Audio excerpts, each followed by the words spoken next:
Bienvenidos a una nueva sección de Con Todo es Diversidad, segundo año, segunda temporada. Muy feliz de poder estar nuevamente por la pantalla de Chaco TV con el Museo de Medios de Comunicación, la Dirección de Diversidad y Disidencia, y compartiendo con ustedes estos nuevos ciclos de entrevistas que vamos a tener con personalidades locales y también artísticas, de la salud, multiplicidades y diversidades de personas que van a pasar por este ciclo que vamos a iniciar este 2023.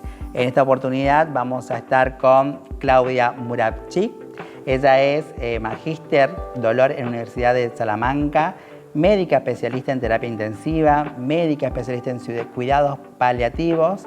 También fue ella médica de staff de terapia intensiva, clínica médica, consultorio de diversidad y el servicio de cuidados paliativos. En gestión, coordinadora de USEM, directora del Hospital Julio C. Ferrando y subsecretaria de Promoción de Salud. Actualmente ella está en desarrollo de capital humano en salud del Ministerio de Salud de la provincia. Fue la única chaqueña en participar del curso internacional de políticas públicas en derechos humanos de la Comisión Interamericana de Derechos Humanos y del Instituto de Políticas Públicas de Derechos Humanos del Mercosur, en Washington, Estados Unidos, sede la primera semana presencial. Actualmente maestranda en telemedicina por la Universidad de Salamanca y maestranda en políticas públicas de la Universidad Austral. Con nosotros, Claudia. ¿Cómo estás, Úrsula? Muy buena, muy lindo, muy contenta, agradecida de que estés con nosotras y nosotros aquí en esta segunda temporada de Con Todo es Diversidad que iniciamos contigo. Bueno, yo estoy muy contenta. Me parece un espacio hermoso y muy contenta de que me inviten. Siempre la oportunidad de conversar y de poder intercambiar ideas, creo que es siempre una oportunidad maravillosa. Así que sumamente agradecida, sumamente contenta y bueno, acá estamos. Voy a contar a la gente, digamos que yo a Claudia la conozco hace mucho tiempo. Creo que transitamos también un proceso en esto de conocernos desde la diversidad y un trabajo en conjunto en salud. Sos multiplicidades de cosas y creo que eso es lo que también nos da a nosotros la pauta de poder compartir en esta gran diversidad que somos, la gran cantidad de cosas que hiciste y por los lugares que pasaste, que fueron muchísimos. Y para comenzar, digamos, esto que fuiste elegida a participar del curso internacional de políticas públicas en derechos humanos, ¿cómo fue esa selección? Bueno, este curso forma parte de la oferta académica de lo que es el IPPDH, que es el Instituto de Políticas Públicas en Derechos Humanos del Mercosur. Este instituto tiene su sede en Buenos Aires, pero surge de estados latinoamericanos que forman parte del mercado común, que promueven esta educación y crecimiento en todo lo que es derechos humanos. Tienen varios cursos de capacitación, varias áreas de capacitación, y uno se postula, ¿sí? En un determinado momento del año surge la posibilidad de postularse. De esa postulación, según el perfil, se seleccionan. Generalmente, el año que yo realicé mi postulación, eran 4.100 postulantes, de los cuales quedamos seleccionados 100 de todo lo que es Latinoamérica, ¿sí? Y se cursa una parte online y hay una parte presencial optativa que da la posibilidad de acceder a la especialización en la Comisión Interamericana de Derechos Humanos, que es eso lo que se hace en Washington, y una parte presencial obligatoria que suele ser en Buenos Aires, en la sede de este IPPDH que está junto al Museo de la ESMA, ¿sí? En ese predio, donde ahí sí nos juntamos todos los participantes del curso y podemos hacer un intercambio que es maravilloso. O sea, hay una formación y hay estas 2 instancias presenciales. Así que bueno, uno para participar lo que hace es manda un currículum y aparte hace como una carta de intención de por qué le interesaría participar en la formación en derechos humanos, digamos. ¿Fuiste la única chaqueña o hubieron otros participantes de Chaco? Que yo conozca, creo que fui la primera, espero que no sea la única, ¿sí? Porque creo que hay muchas personas que si estuvieran interesadas podrían participar. Sí fui la primer médica en la historia de ese curso, era la 4ª, 5ª edición y la primera vez que una médica, porque no es tan común que los y las profesionales médicas estemos involucradas en lo que tiene que ver con derechos humanos. Parece algo más como, esto puede generar alguna incomodidad, pero a veces parece que los derechos humanos están como o son propiedad de las personas que tienen que ver con el derecho. Y en realidad yo creo que los derechos humanos tienen que ver con el ejercicio. Entonces una de mis discusiones por ahí, la mayoría eran abogados y abogadas, ¿sí? Sí. Que ejercían distintos cargos en todo Latinoamérica. Y yo discutía que en realidad los profesionales del derecho enmarcan, dan la forma y eventualmente sancionan cuando no sucede. Pero yo decía que si había alguien que era capaz de hacer que se materialicen los derechos humanos, éramos nosotros. ¿Por qué? Porque si yo te atiendo de una determinada manera, me aseguro que tus derechos sean reales.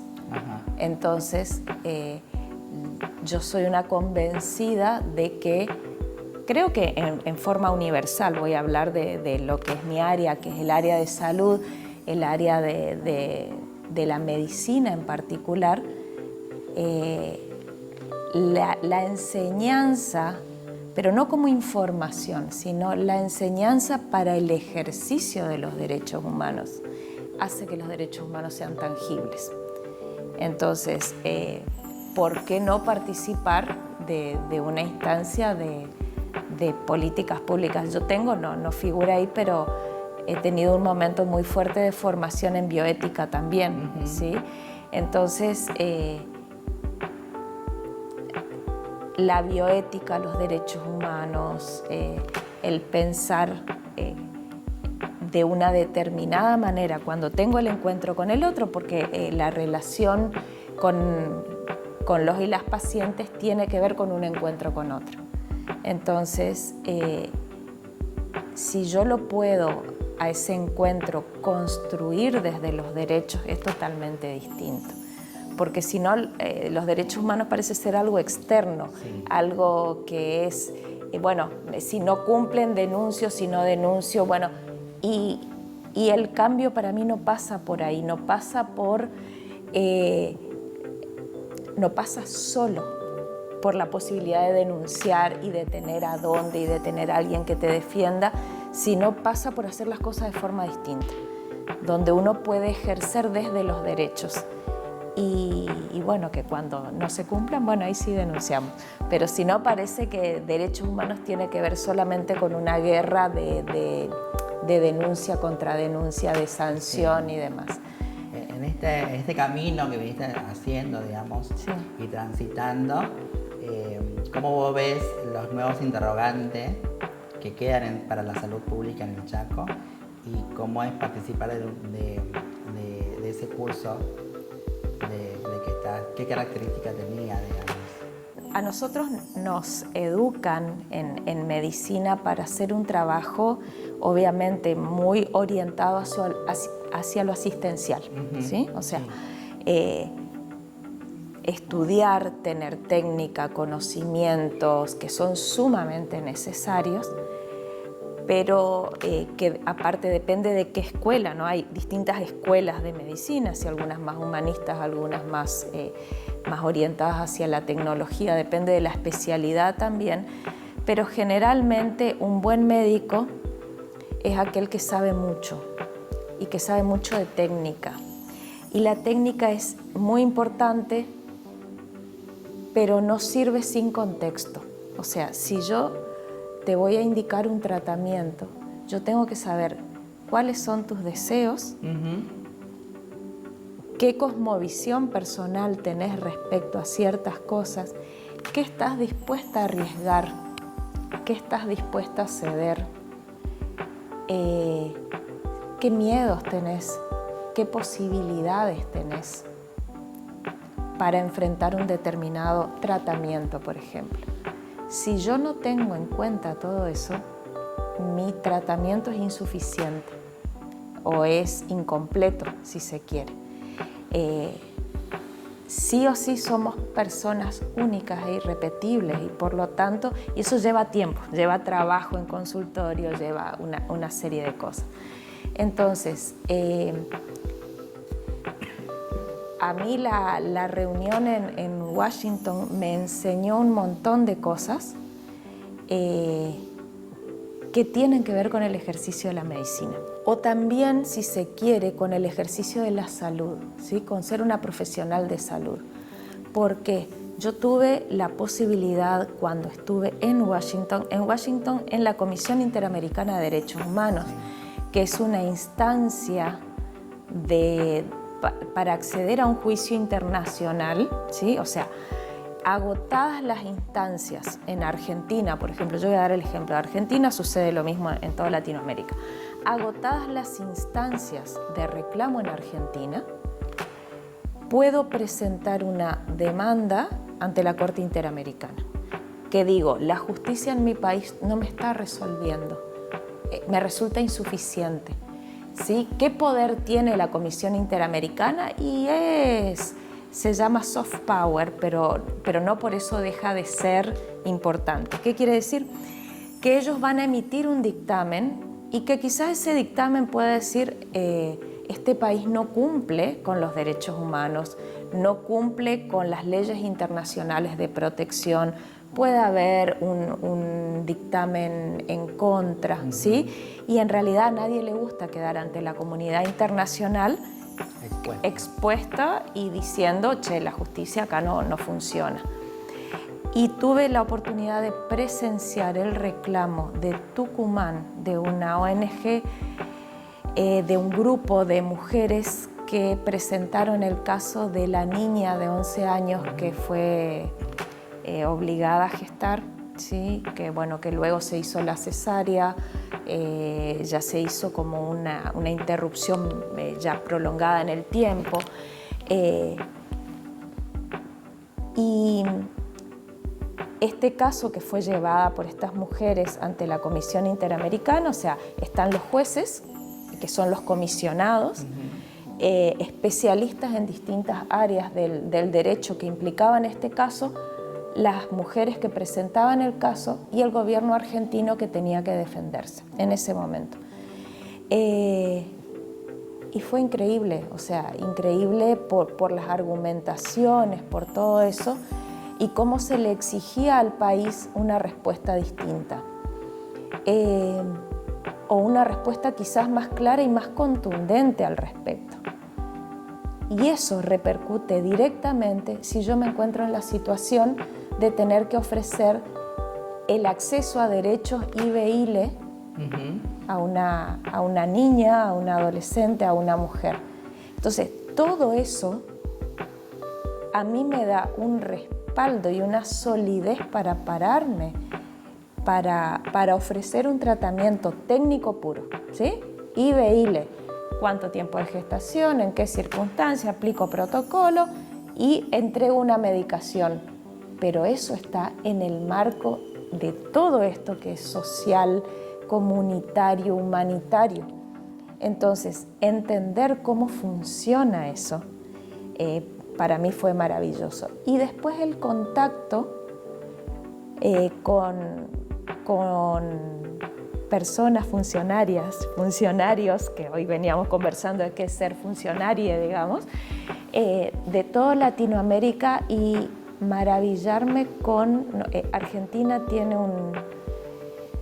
un sistema de leyes y de programas que es de avanzada.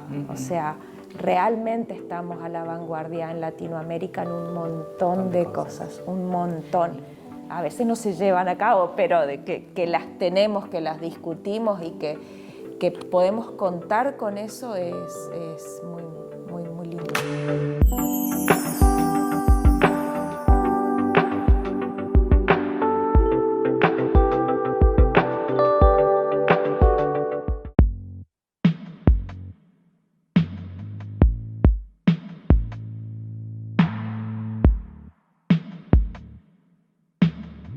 Bueno, vos tocabas dos temas muy trascendental en nuestro país, que es la ILE y la IBE. Ajá. Y otro de los temas que también generó y por ahí sigue generando es el tema de la ley de cannabis. Sí. ¿Vos viste algún cambio en la medicina? ¿Se avanzó en el estudio? ¿Cómo lo ves en la aplicación? Vos como personal de salud, sí, como profesional de salud, la aplicación del cannabis medicinal. Sí, bueno, con el cannabis medicinal a mí me parece una cosa muy interesante, muy, muy interesante, porque genera muchas cosas. Volvemos a lo mismo. Si yo me restrinjo a la parte técnica, tengo estudios, ¿sí? Uno cuando construye verdades en medicina de si un tratamiento sirve o no para algo, lo prueba. Dice, bueno, si sirve, no sirve, comparo contra otra medicación, pongo, saco, mido, ¿sí? Pero con el cannabis, si yo me restrinjo a eso, te digo, sirve para esto, tiene tal efectividad en esto, tiene tal potencia en esto, tengo receptores para sustancias que se llaman endocannabinoides, ¿sí? O sea, tengo un sustento fisiopatológico, o sea, tengo receptores en el cuerpo para cannabis, esos receptores tienen cierto efecto, por lo tanto, puedo medir de cierta manera o puedo identificar los efectos que tiene y sé que en determinadas enfermedades o patologías funciona. Ahora, el cannabis no es solamente eso. ¿Por qué? Porque el cannabis es una planta que tiene más de 3.000 años de aplicación en lo que es la farmacopea de la humanidad, si se quiere, que ha sido más legal, más demonizada, menos demonizada a lo largo del tiempo. Por eso genera tanta fascinación, digamos, ¿no? Porque aparte hay personas que la consideran como una planta sagrada, por lo tanto, al efecto que yo puedo medir desde lo que es la medicina tradicional que yo hago, ¿sí? Yo soy médica recibida en una universidad, no tengo otras habilidades, si se quiere, ¿no? Si uno lo plantea, pero desde la medicina ayurvédica, pero no la conozco. Entonces, yo te puedo responder desde la medicina occidental que se estudia en la universidad, que tiene respuesta para algunas cosas, no para todo. Entonces, este cannabis tiene aparte un componente mágico, ¿sí? Porque hay mucha gente que prefiere tratarse con cannabis antes que con otras opciones. Y si yo te lo contesto técnicamente, el cannabis tiene efecto y tiene limitaciones, tiene efectos adversos, pero no es una mala opción para unas cuantas patologías.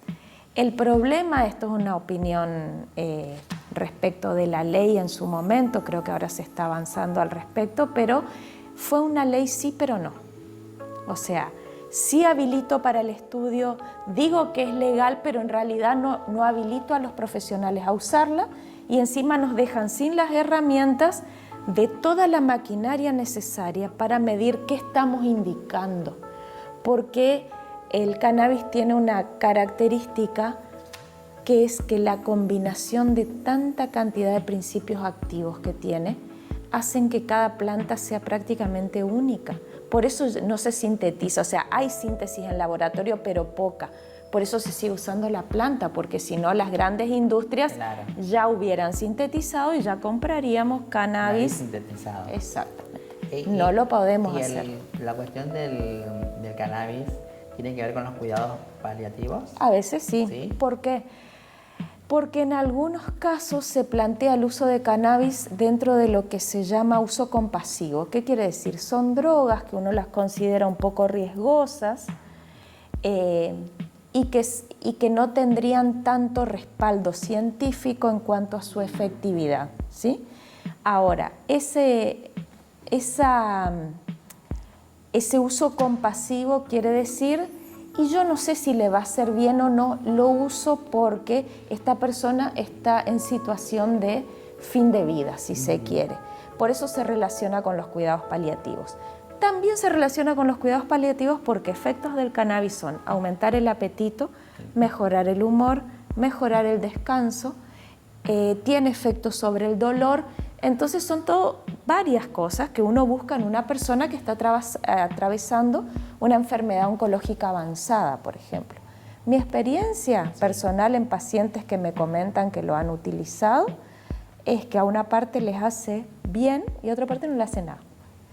Y cuando hay alguna patología de base como hipertensión, como arritmias y algunas cosas, tiene efectos adversos. Entonces, bueno, como cualquier droga. Es que sí. La verdad que es muy interesante todo lo que estás contando, Claudia. Vos sos muy interesante. Ay, bueno, gracias, Úrsula. Como persona y ¿sabes? Como profesional, creo que cada uno somos como una puerta de Pandora que cuando abrimos cosas vamos descubriendo muchas cuestiones que sabíamos que teníamos y potenciamos en algunas cuestiones. En materia esto de a ver qué le falta a Claudia, qué le queda pendiente a Claudia en lo laboral, en lo personal, proyectos, qué nos querés contar.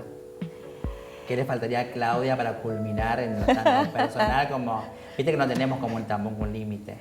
No, justamente eso, seguir explorando por ahí algunas cuestiones. ¿Qué te faltaría explorar entonces? No sé si me faltaría explorar, me gustaría poder concretar algunas cosas más. Yo soy curiosa por naturaleza y me gusta estudiar. Hay gente que le gusta hacer otras cosas y me gusta estudiar. Entonces, poder seguir compartiendo, disfrutar de estos espacios de intercambio. Siempre que uno tiene un encuentro con el otro y lo hace en forma, con una mirada curiosa, siempre aprende. Cada encuentro con una persona que me visita desde el punto de vista profesional, digamos, ¿no? Cada paciente, cada familiar, cada colega, cada integrante del equipo de salud, siempre es una oportunidad y siempre yo lo considero es como un honor, digamos, ¿no? Uno tiene el honor de que la otra persona te permita mirar un poquito todo ese universo que tiene. Y otra cosa, esta provincia tiene mucho, no tiene mucho glamour para mostrarlo, pero somos de avanzada en muchas cosas, en lo que tiene que ver con salud. Nos falta, creo que un poquito más de solidez y de reconocernos y de volver a establecer esas redes que hacían, no importa si no tenemos nada, o sea, tenemos que ser conscientes, nosotros somos una provincia pobre, pretender trabajar como Massachusetts a veces no es posible, pero cuando nosotros formamos redes, podemos casi cualquier cosa. Entonces seguir fortaleciendo esas redes que se construyen en salud pública, porque nosotros somos y somos parte de salud pública, pero a su vez somos usuarios. O sea, la cosa cambia continuamente. Y si esto es un poquito mejor para todos. Así que bueno, nada, seguir construyendo, qué sé yo, no sé para dónde me fui, Úrsula. No, la verdad que da para mucho, Claudia.